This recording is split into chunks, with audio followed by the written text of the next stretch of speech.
Ahoj, prečo si sa rozhodol vybudovať teda spraviť ten koncert zrovna tu v Piešťanoch, keďže minulý rok si mal ten koncert spravil na Mijave?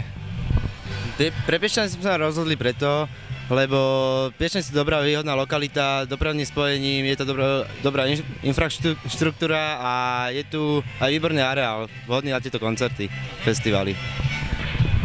Čím sa líši tento ročník oproti minuloročnému?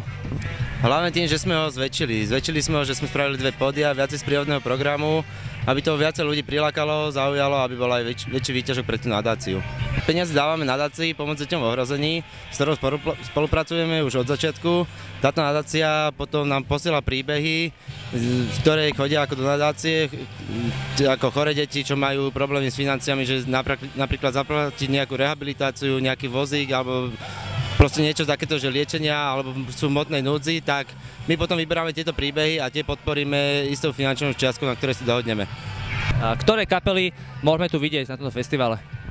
Je tu v podstate československá špička týchto hudobných kapiel. Sú tu kapely z Talianska, z Francúzska, z Chorvátska. Takí headlinery, čo by som vyzdvihol, tak sú Scarface, Twinkles, Overflow, Načo názov, Totálne nasazení, MVU, X-Tip a podobne.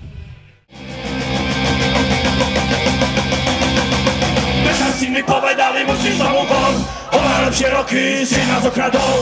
A tak som tam na ulici ostal úplne sám, naše myslu toho aj ruku nepričuchal.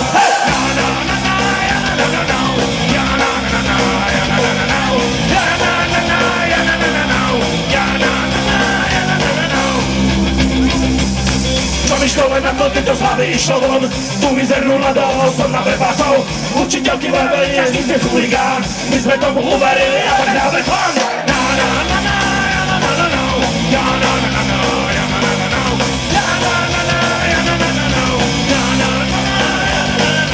Choď len choď a skútik prekričať. Tak to nebol vagabund, je obyčajný súrak.